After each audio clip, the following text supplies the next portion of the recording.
بسم اللہ الرحمن الرحیم۔ السلام علیکم ورحمۃ اللہ وبرکاتہ۔ احکام و تجوید کی کلاس میں آپ کا خیر مقدم ہے۔ امید کرتی ہوں کہ آپ سب خیر و عافیت سے ہوں گے۔ تو آج کا جو ہمارا ٹاپک ہے وہ ہے نون قطنی کے بارے میں، جسے ہم چھوٹا نون کہتے ہیں۔ آپ نے قرآن مجید کے اندر بہت سے مقامات پر چھوٹا سا نون دیکھا ہوگا جس کے نیچے زیر بھی ہوتی ہے، اس کو ہم نون قطنی کہتے ہیں۔ تو چلیے آج ہم اس کو جانتے ہیں کہ اس کو قرآن مجید کے اندر کیسا پڑھا جاتا ہے اور اس کا قاعدہ کیا ہے اور اس کے نیچے زیر کیوں آتی ہے۔ تو آج کی کلاس میں ہم نون قطنی کے بارے میں جانتے ہیں۔ بالکل آسان اور عام فہم طریقے سے میں آج آپ کو بتانے والی ہوں۔ تو چلیے آج کی کلاس کو ہم سمجھتے ہیں کہ نون قطنی ہوتا کیا ہے۔ آپ نے قرآن مجید میں ایسا نون دیکھا ہوگا جس کے نیچے زیر بھی ہوتی ہے، تو آپ اس نون کو یاد رکھیے کہ یہ نون قطنی ہے، یعنی چھوٹا نون جو زیر کے ساتھ آیا ہے۔ یہ قرآن مجید میں 50 مرتبہ آیا ہے۔ کتنی مرتبہ آیا ہے؟ 50 ٹائمز آیا ہے۔ تو اس کو آپ نے یاد کر لیا۔ تو یہاں سب سے پہلے میں آپ کو قاعدہ بتاتی ہوں۔ قاعدہ آپ کو اپنی نوٹ بک میں نوٹ کر لینا ہے اور ویڈیو کو شروع سے لے کر آخر تک ضرور دیکھنا ہے۔ دیکھیے قاعدہ میں لکھا ہے کہ اگر تنوین کے بعد حمزۃ الوصل ہو اور اس کے بعد والا حرف ساکن ہو تو تنوین کا جو نون ہوگا اس کے نیچے زیر دی جائے گی۔ کیا دی جائے گی؟ زیر دی جائے گی۔ آپ قاعدے کو اپنی اسکرین پر دیکھیے اور اب اس کے بعد آپ اپنا دھیان اس قاعدے پر دیجئے کہ اس قاعدے کے اندر میں نے 2 الفاظ استعمال کیے ہیں۔ یہاں آپ دیکھیے کہ میں نے 2 الفاظ استعمال کیے، ایک تنوین اور دوسرا حمزۃ الوصل۔ اگر آپ نے سمجھ لیا تو قاعدہ سمجھنا آپ کو بالکل آسان ہو جائے گا اور انشاءاللہ آپ اس کو کبھی نہیں بھول پائیں گے۔ سب سے پہلے چلتے ہیں تنوین کی طرف۔ آپ تنوین کو جانتے ہوں گے کہ تنوین کسے کہتے ہیں۔ 2 زبر، 2 زیر اور 2 پیش کو تنوین کہتے ہیں۔ اب چلیے مین حمزۃ الوصل۔ حمزۃ الوصل کسے کہتے ہیں؟ اگر آپ نے حمزۃ الوصل کی کلاس کو نہیں دیکھا تو آپ کو لنک ڈسکرپشن میں مل جائے گا، آپ اس کلاس کو دیکھ لیجئے گا۔ انشاءاللہ آپ کو حمزۃ الوصل اچھے سے سمجھ میں آ جائے گا۔ یہاں پر میں آپ کو تھوڑا سا حمزۃ الوصل کے بارے میں سمجھا دیتی ہوں کہ حمزۃ الوصل ہوتا کیا ہے۔ فار ایگزامپل اگر یہاں میں ایک لفظ لکھتی ہوں القمر، کیا؟ القمر، تو میں نے کیا کیا؟ میں نے کیسے پڑھا؟ القمر۔ میں نے حمزہ کو پڑھا، لام کو پڑھا، قاف کو پڑھا، میم کو پڑھا اور را کو پڑھا۔ میں نے سب لیٹر کو پڑھا، کوئی بھی حرف نہیں چھوڑا۔ تو اگر یہاں پر میں واو اور اس کے اوپر زبر لکھوں تو ہم کیا پڑھیں گے؟ والقمر، والقمر۔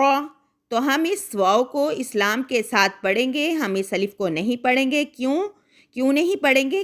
کیونکہ یہ حمزۃ الوصل ہے۔ یہاں پر آپ اس بات کو یہاں سمجھیے کہ حمزۃ الوصل جو ہوتا ہے وہ ٹمپریری ہوتا ہے۔ کیا ہوتا ہے؟ ٹمپریری ہوتا ہے۔ یہ کس ٹائم بھی حذف ہو جاتا ہے، یعنی گر جاتا ہے۔ یعنی حمزۃ الوصل سے پہلے اگر کوئی حرف آ جائے تو اس کو ملانا ہوتا ہے، یعنی حمزۃ الوصل درمیان میں آ جائے تو یہ پھر گر جاتا ہے پہلے حرف کو ملانے سے۔ اس کو آپ یاد رکھیے۔ امید کرتی ہوں حمزۃ الوصل سمجھ میں آیا ہوگا۔ اب ہم چلتے ہیں قاعدے کی طرف تاکہ میں پھر سے آپ کو سمجھا دوں۔ بات ہو رہی ہے چھوٹے نون کی۔ اب آپ سمجھ لیجئے کہ تنوین کے بعد یعنی 2 زبر، 2 زیر، 2 پیش کے بعد اگر حمزۃ الوصل ہو، کیا ہو؟ حمزۃ الوصل ہو اور اس کے بعد والا حرف ساکن ہو، کیا ہو؟ جزم والا ہو، تو کیا ہوگا؟ تنوین کی ایک حرکت رہ جائے گی اور دوسری حرکت جو ہوگی وہ نون زیر کے ساتھ تبدیل ہو جائے گی، یعنی اس کے ساتھ تبدیل ہو جائے گی۔ اگر یہ سمجھ آ گیا تو قاعدہ سمجھنا بالکل آسان ہو جائے گا۔ اب آپ یہاں پر دیکھیے اس کی مثال، انشاءاللہ آپ کو یہاں مثالوں سے سمجھ میں آ جائے گا۔ فار ایگزامپل ہم یہاں پر کیا کرتے ہیں؟ ہم یہاں پر لکھتے ہیں نوح، نوح، پھر یہاں پر لکھیں گے ابنہ، ابنہ، کیا لکھیں گے؟ نوح ابنہ۔ تو ہم نے کیا کیا؟ ہم نے سب حروف کو پڑھا۔ اب آپ یہاں پر دیکھیے ہاں پر کیا ہے؟ 2 پیش ہیں۔ ہم نے ابھی کیا پڑھا کہ اگر تنوین کے بعد حمزۃ الوصل ہو، یہاں پر آپ دیکھیے کہ درمیان میں حمزۃ الوصل ہے، یہ حمزۃ الوصل ہے۔ جب تنوین کے بعد حمزۃ الوصل ہو اور اس کے بعد والا حرف جو ہو وہ ساکن ہو، کیا ہو؟ ساکن ہو، یعنی جزم والا ہو۔ تو وہاں پر کیا ہوگا؟ تنوین جو ہوگی اس کی ایک ہی حرکت رہ جائے گی اور ایک حرکت تبدیل ہو جائے گی نون زیر میں، اور یہ قرآن مجید میں لکھا بھی ہوگا۔ آپ اس کو بالکل قرآن میں لکھا پائیں گے۔ آپ اگر قرآن مجید کو کھولیں اور سورۃ ہود کو آپ دیکھیے کہ اس میں بالکل آپ لکھا پائیں گے۔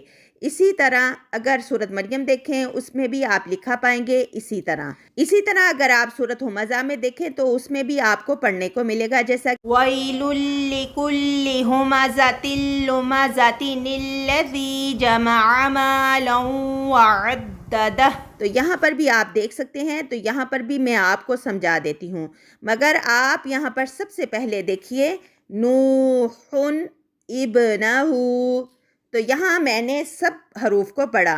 اب اگر ہم کیا کریں، اگر اب ہم نے اس کو ملانا ہو تو کیا کریں گے؟ حمزۃ الوصل کو یہاں پر حذف کرنا ہوگا، جیسا کہ میں نے آپ کو پہلے سمجھایا کہ اگر ہم نے القمر کو پڑھا تو ہم نے حمزۃ الوصل کو پڑھا، اور اگر ہم اس کو پچھلے حرف سے ملائیں تو حمزۃ الوصل کو یہاں پر بالکل حذف کر کے ہم واو کو ڈائریکٹ لام سے ملا دیں گے، جب کا حمزۃ الوصل درمیان میں حذف ہو جائے گا یعنی گر جائے گا۔ تو ہم کیسے پڑھیں گے؟ والقمر، یعنی الف کو گرا دیا، کیونکہ یہ حمزۃ الوصل تھا۔ اور اب آپ یہاں پر دیکھیے اگر ہم یہاں پر نوحن کو ملا کر پڑھیں گے تو یہ حمزۃ الوصل گر جائے گا، اور اب آپ یہاں دیکھیے یہاں پر بچ جائے گا ہا اور با، کیونکہ ہم نے حمزۃ الوصل کو یہاں پر گرانا ہے۔ تو اگر حمزۃ الوصل کو درمیان میں سے گرا دیں تو کیا پڑھا جائے گا؟ نوحن بنہ، مگر یہاں تو با پر ساکن ہے، اور ساکن جو ہوتا ہے اس کو تو پچھلے والے حرف سے ملا کر پڑھنا ہوتا ہے۔ تو ہم یہاں پر کیا کریں گے؟ ابھی ہم نے قاعدہ پڑھا نون قطنی کا کہ جب تنوین کے بعد حمزۃ الوصل ہو اور اس کے بعد والا حرف ساکن والا ہو تو وہاں پر تنوین جو ہوگی وہ نون زیر کے ساتھ آئے گی۔ اب آپ یہاں پر دیکھیے کہ ہم یہاں پر کیسے پڑھیں گے۔ قرآن مجید کے اندر آپ دیکھیے، آپ قرآن مجید کو کھولیے، یہاں پر ہم نے نوحن کو لکھا، ساتھ ابنہ بھی لکھا۔ اس الف کو ہم یہاں پر ضرور لکھیں گے، بالکل لکھنا نہیں چھوڑ سکتے۔ اب یہاں پر نوحن جو ہے نا اس کی ایک حرکت رہ جائے گی، یعنی ایک حرکت رہ جائے گی اور دوسری حرکت کٹ جائے گی، تو کیا پڑھا جائے گا؟ نوحو نوحو۔ اب جو ہم نے ایک حرکت یہاں پر کاٹی ہے وہ ہو جائے گی نون زیر میں، کس میں؟ نون زیر میں۔ تو اب ہم یہاں پر پڑھیں گے نوحن ابنہ، نوحن ابنہ، نبنہ، نبنہ، نوحن ابنہ۔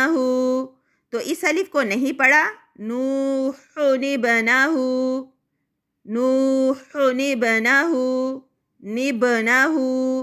یہاں پر آپ ایک اور دوسری مثال کو دیکھیے جو سورۃ مریم کے اندر ہم کو پڑھنے کو ملے گی، بغلامن، بغلامن، پھر اسمہ، کیا ہے؟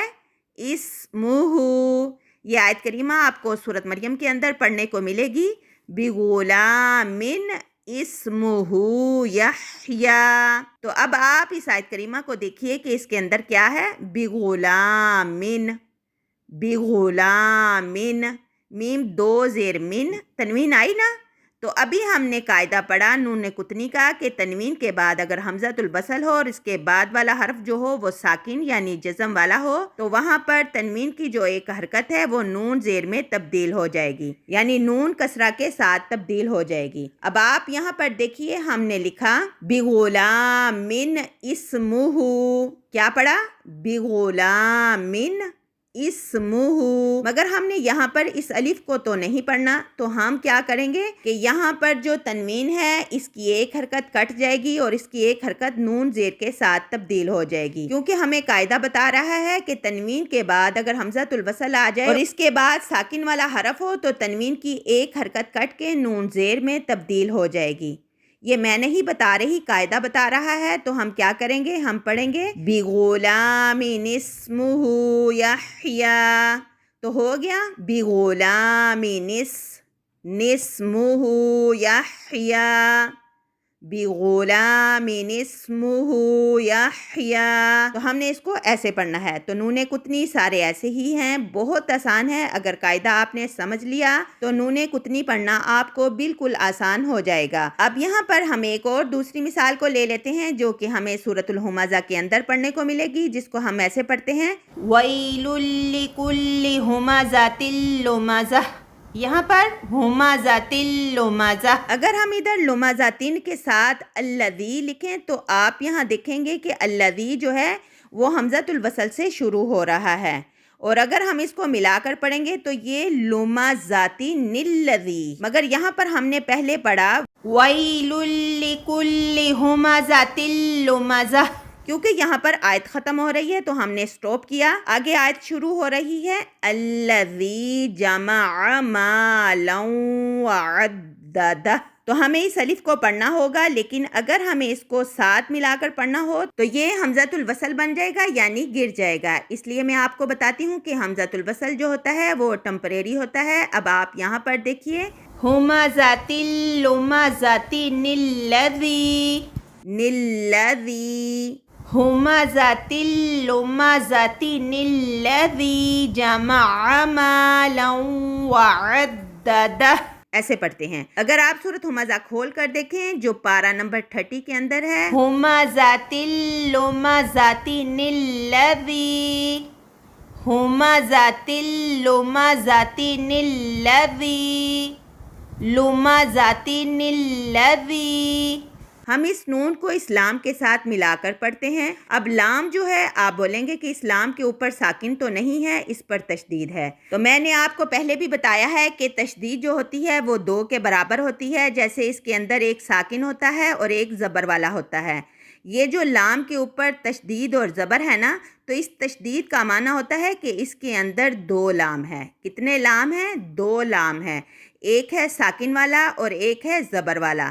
تو ہم نے کیا کرنا ہے لمزۃ الذی، نون زیر لام ساکن نل، لام زبر لا، نل، نلذی جمع مالا وعددہ، نلذی، 2 لام پڑے۔ ویل لکل ہمزۃ لمزۃ الذی، تو ہم نے نلذی پڑھا تو ہم نے اس نون کو زیر دے دی یہاں پر اور یہاں اس کو ملا لیا۔ تو اب آپ کو سمجھ میں آیا ہوگا کہ نون قطنی ہوتا کیا ہے، بالکل آسان ہے۔ صرف آپ کو یہ دیکھنا ہے کہ تنوین کے بعد اگر حمزۃ الوصل ہو اور اس کے بعد والا حرف جو ہوگا وہ ساکن ہوگا، یہی نون قطنی کا قاعدہ ہے۔ تو وہاں پر کیا ہوگا، تو ہم نے وہاں پر ایک نون لگا دینا ہے، وہ زیر کے ساتھ آئے گا۔